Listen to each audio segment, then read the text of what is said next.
There have been a number of issues that have obviously come up through these leaks, but what do you think has been the most damning revelation? I'm often asked this question: what is the most single damning revelation? What is the thing that is easily capturable? The single event, the single personality, the single mass killing? But that is not the real story of this material. The real story of this material is that it's war. It's one damn thing after another.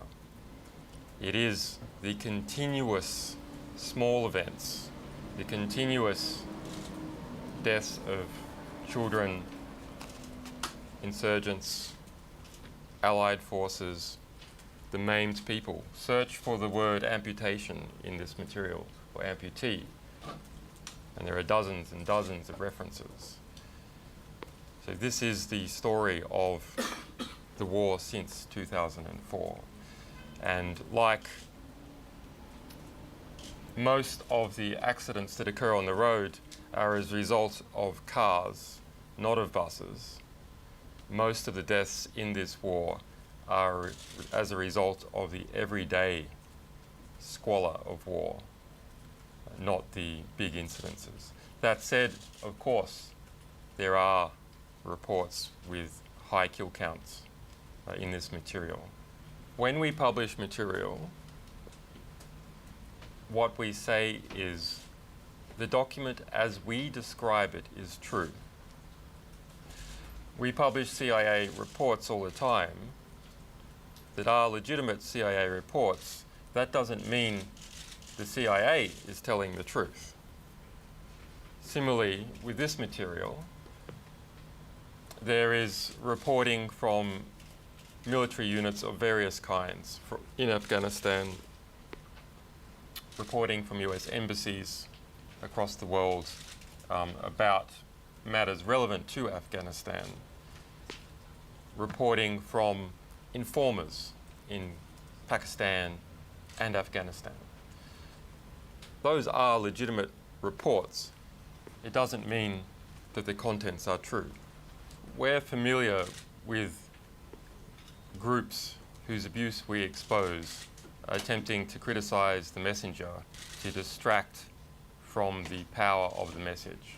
And we don't see any difference in the White House's response to this case to the other groups that we have exposed.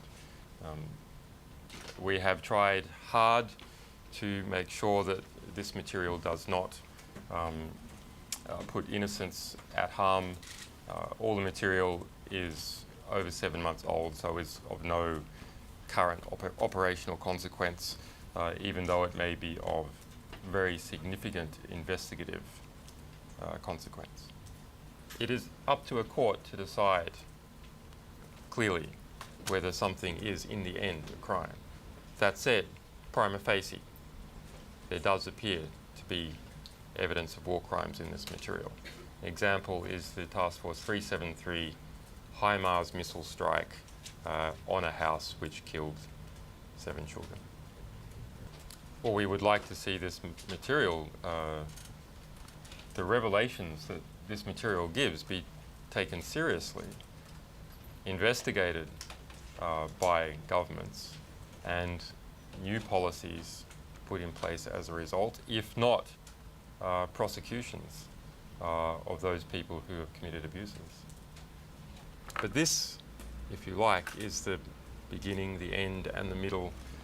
This is the whole context, with some exceptions, of the Afghan War. And if anything can give us some kind of intellectual understanding, surely this is it.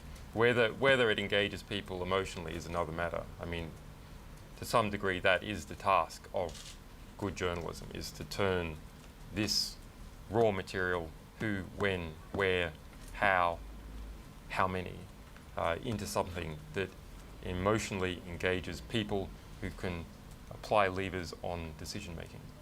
It's clear that it will shape an understanding of what the past 6 years of war has been like, and that the course of the war needs to change. The manner in which it needs to change is not yet clear.